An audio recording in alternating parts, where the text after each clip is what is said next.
क्या आप भी उन फाइनेंशियल मिथकों को सच मानते हैं जो आपके पैसे को पूरी तरह से बर्बाद कर रहा है? अगर आप सोचते हैं कि सेविंग्स काफी है और इन्वेस्टमेंट में काफी रिस्क है, या फिर आप सोचते हैं कि फाइनेंशियल लिटरेसी जो है वो तो अमीरों के लिए है, तो ये वीडियो आपके लिए है। कल्पना करें कि आप इन गलतफहमियों से बाहर निकल गए हैं और आप अपने फाइनेंस को कंट्रोल कर रहे हैं। आप 2 मिनट के लिए इमेजिन करके देखिए। क्रेजी। चलिए, आज हम उन मिथकों की सच्चाई के बारे में बात करेंगे और आपको पैसे को सुरक्षित करने का सही तरीका बताएंगे। तो चलिए, बिना देर किए हुए शुरू करते हैं आज का वीडियो। मैं शेयर करता हूं माइंड मैप और उसके द्वारा हम समझते हैं वो कौन सा मिथक है, वो कौन सा मिथ्स है जिसको हमें कंट्रोल करना बहुत जरूरी है। Financial literacy myths, total 5 myth के बारे में आज हम लोग बात करेंगे। सबसे पहला myth, myth number 1, financial literacy is only for the wealthy.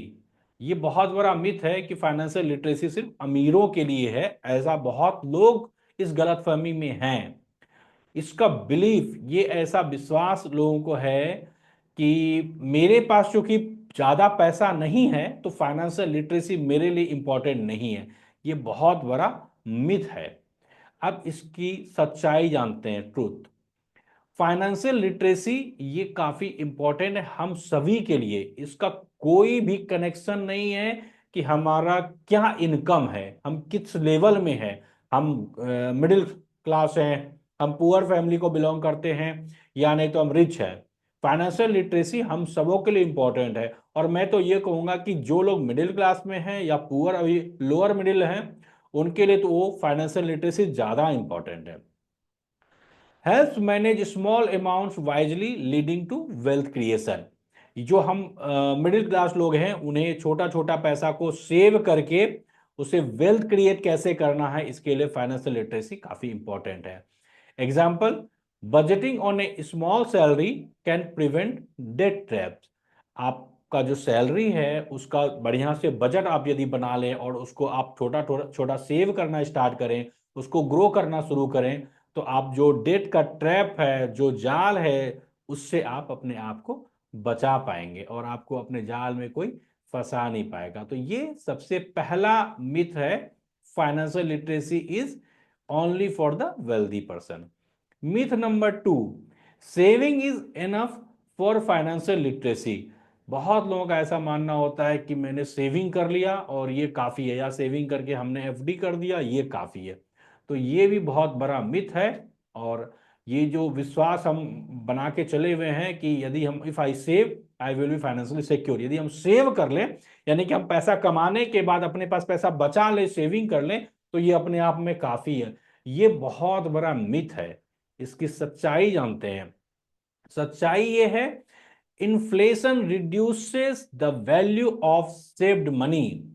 Inflation जो ये महंगाई दर है, वो बहुत बड़ा रीजन है। हम यदि सिर्फ सेविंग पर ध्यान देंगे तो इन्फ्लेशन की वजह से हम जो सेव किए हुए हैं उसका वैल्यू आगे चल के बहुत कम हो जाएगा।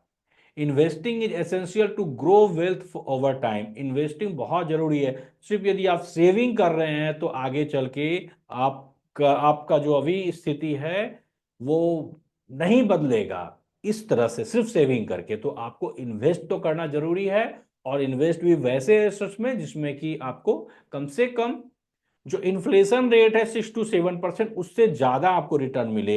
मोर देन 15%, 20%, 25%, ये आपका वेल्थ ग्रो करना चाहिए।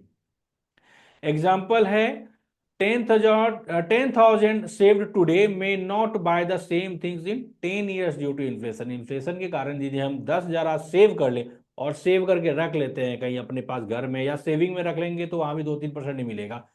तो ये 10 साल के बाद हम ये 10,000 रुपया जिसमें आज जो सामान खरीदते हैं, उतना सामान भी हम 10 साल के बाद नहीं खरीद पाएंगे। ये इन्फ्लेशन है।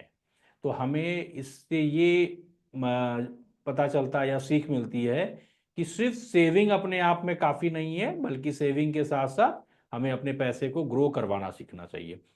Myth number 3, stock market is like gambling. ये तो चारों तरफ इस चीज से भरा पड़ा है समाज कि स्टॉक मार्केट सट्टा है, स्टॉक मार्केट जुआ है, स्टॉक मार्केट गैम्बलिंग है।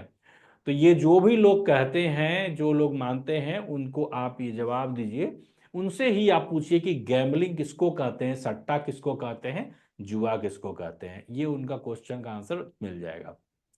बिलीफ है, ऐसा विश्वास है लोगों को कि स्टॉक मार्केट में इन्वेस्ट करना काफी रिस्की है और इसको लोग गैम्बलिंग मानते हैं।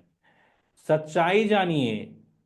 सच्चाई ये है कि stock market rewards informed and patient investor, यानी स्टॉक मार्केट इतना बड़ा रिवार्ड देता है, लेकिन उनको, सबको नहीं, उनको जो इन्फॉर्म्ड, जो जानकार हैं, इसकी जानकारी जिनको है और जिनके पास पेशेंस है, पेशेंस के साथ जो इन्वेस्ट करते हैं और सीख कर जो करते हैं, उनको स्टॉक मार्केट उतना बड़ा रिटर्न देता है जितना बड़ा रिटर्न उसको किसी और चीज से नहीं मिल सकता है। Truth, with proper research the stock market can generate wealth. Proper research से स्टॉक मार्केट जनरेट कर सकता है बड़े वेल्थ को। एग्जाम्पल वॉरेन बफेट का आप एग्जाम्पल ले लीजिए, जिसने कि बहुत बड़ा वेल्थ क्रिएट किया स्टॉक मार्केट से ही, और ऐसे बहुत सारे लोग हैं जिन्होंने अपना वेल्थ क्रिएशन किया स्टॉक मार्केट से। तो मिथ नंबर 3 मुझे लगता है क्लियर हो गया होगा। मिथ नंबर 4 है I don't need insurance, I am healthy. ये बहुत बड़ा मिथ है कि अरे मैं तो अभी फिट हूँ फिजिकली, मुझे इंश्योरेंस की क्या आवश्यकता है। इंश्योरेंस तो उन लोगों को करवाना चाहिए ना जो जो बीमार रहते हैं, जिनका तबीयत खराब है, जिनका हेल्थ इश्यू है। तो ये भी मिथ है, और ये बिलीफ ये है कि insurance is unnecessary if I am young and healthy. यदि मैं यंग हूँ, हेल्दी हूँ, तो इंश्योरेंस जो है अननेसेसरी है। और सच्चाई ये है कि life and health insurance are crucial safeguard for unexpected events. कोई अनएक्सपेक्टेड इवेंट्स के लिए एक सेफगार्ड के रूप में हेल्थ इंश्योरेंस और लाइफ इंश्योरेंस दोनों काम करता है। दोनों काफी इंपॉर्टेंट है, लाइफ इंश्योरेंस भी और हेल्थ इंश्योरेंस भी। Young people get premiums for the same coverage. उल्टा जो यंग पीपल अर्ली एज में जो इंश्योरेंस करवाते हैं, लाइफ इंश्योरेंस या हेल्थ इंश्योरेंस, उनको कम प्रीमियम लगता है। एग्जाम्पल है medical emergency can rain savings without insurance. यदि हम इंश्योरेंस नहीं करवाए रहेंगे, तो यदि अचानक से कोई समस्या, हेल्थ इशू आ गया और हमें हॉस्पिटलाइजेशन की स्थिति आ गई, वैसे में हमारा जो भी सेविंग्स है वो सारा का सारा खर्च हो जाएगा। बहुत सारे लोगों का अपना जमीन, घर, सब कुछ बिक जाता है पैसे इलाज करवाने में। तो हेल्थ इंश्योरेंस काफी इंपॉर्टेंट है। तो ये था मिथ नंबर 4। अब हम लोग लास्ट मिथ पर बात करते हैं, 5। Financial literacy is just about numbers. बहुत सारे लोगों का ऐसा मानना होता है कि I am bad at math so I can't learn finance. क्योंकि मैं मैथ्स में उतना मजबूत नहीं हूँ, मेरा साइंस मैथ्स बैकग्राउंड नहीं है, तो मैं फाइनेंस को नहीं सीख सकता हूँ। या बहुत लोगों का होता है मैं कॉमर्स बैकग्राउंड का नहीं हूँ, या मैं इस फाइनेंस बैकग्राउंड का नहीं हूँ, मेरे पास कोई डिग्री नहीं है, तो मेरे लिए ये नहीं है। सच्चाई ये है कि financial literacy is about understanding concept, not complex math. ये सिर्फ कॉन्सेप्ट को समझना है फाइनेंशियल लिटरेसी, इसमें कॉम्प्लेक्स मैथ का कोई जरूरत नहीं है। Tools like apps and calculator simplify financial planning. Calculator और कुछ ऐप है जिसके द्वारा आप फाइनेंशियल प्लानिंग को सिंप्लीफाई कर सकते हैं। Example budgeting involve simple addition and subtraction.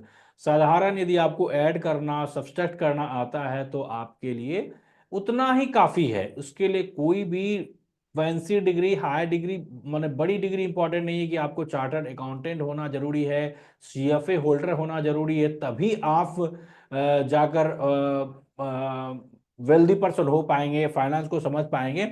मैं आपको अपने बारे में बताना चाहता हूँ, मेरा बैकग्राउंड साइंस से है, मैं बिल्कुल कॉमर्स से नहीं हूँ, और फाइनेंस से भी मैं बिलोंग नहीं करता हूँ।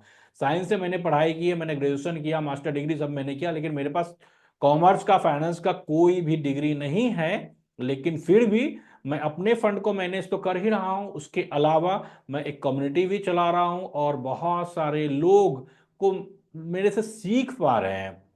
और इस मिशन में मैं लगा हूं कि कम से कम 1 लाख लोगों को मिडिल क्लास से रिच क्लास में ले जाना है।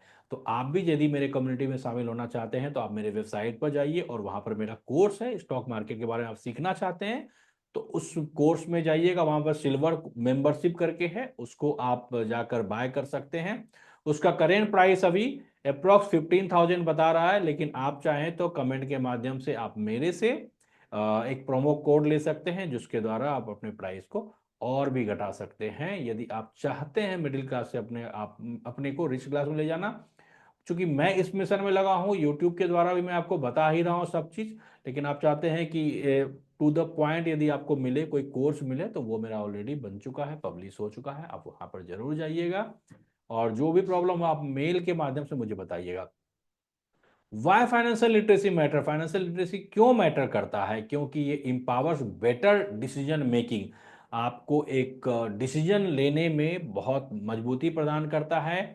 Protect against financial fraud and scam, आजकल देखते हैं आए दिन कुछ ना कुछ फ्रॉड होता है, स्कैम होता है, तो फाइनेंशियल लिटरेसी नहीं होना भी एक बड़ा कारण है। यदि आप फाइनेंशियल लिटरेट रहेंगे तो कोई भी आपके साथ में फ्रॉड नहीं कर पाएगा, आपका पैसा को नहीं आपसे छीन पाएगा, जो ये सबसे बड़ा प्रॉब्लम है। और वो लोग इस चीज का फायदा उठाते हैं, कोई ओटीपी या किसी माध्यम से, क्योंकि आप में ये समस्या है और वो काफी चालाक है। तो आपको यदि अपने आप को भी चालाक बनाना पड़ेगा, समाज के साथ चलना पड़ेगा, क्योंकि अब आप यूपीआई चलाने लगे हैं, आप ऑनलाइन पेमेंट करने लगे हैं, ऑनलाइन शॉपिंग करने लगे हैं, तो फाइनेंशियल लिटरेसी इंपॉर्टेंट, आपको भी ये बेसिक चीज को सीखना पड़ेगा। Build a secure financial future, financial literate होंगे तो आप अपना फाइनेंशियल फ्यूचर को बना पाएंगे अच्छी तरह से। Financial literacy is not a luxury, ये लग्जरी नहीं है, इट्स नेसेसिटी, ये काफी महत्वपूर्ण है। Your financial literacy journey start today, आपकी फाइनेंशियल लिटरेसी की जर्नी आज से शुरू होती है। सब्सक्राइब कीजिए इस चैनल को जिससे आपको और ज्यादा जानकारी मिल सके। शेयर दिस वीडियो, इस वीडियो को शेयर कीजिए सभी लोगों को, अपने सारे दोस्तों को, अपने सारे पड़ोसी को, रिलेटिव्स को, जिससे कि फाइनेंशियल मिथ पर से पर्दा उठ सके। और कमेंट के माध्यम से अपने अपने थॉट्स को बताइए और अपने क्वेश्चन को बताइए, और हम लोग मिल करके इस मिथ को तोड़ेंगे और हम लोग एक वेल्दी सोसाइटी बनाने में एक दूसरे का सहयोग कर सकते हैं। चलिए आज के लिए इतना ही। आप सबों को मेरा वीडियो पसंद आया हो तो लाइक करना ना भूलें, और यदि आप में से कोई भी सब्सक्राइब नहीं किए हो तो जरूर से जरूर सब्सक्राइब कीजिए। Thank you so much.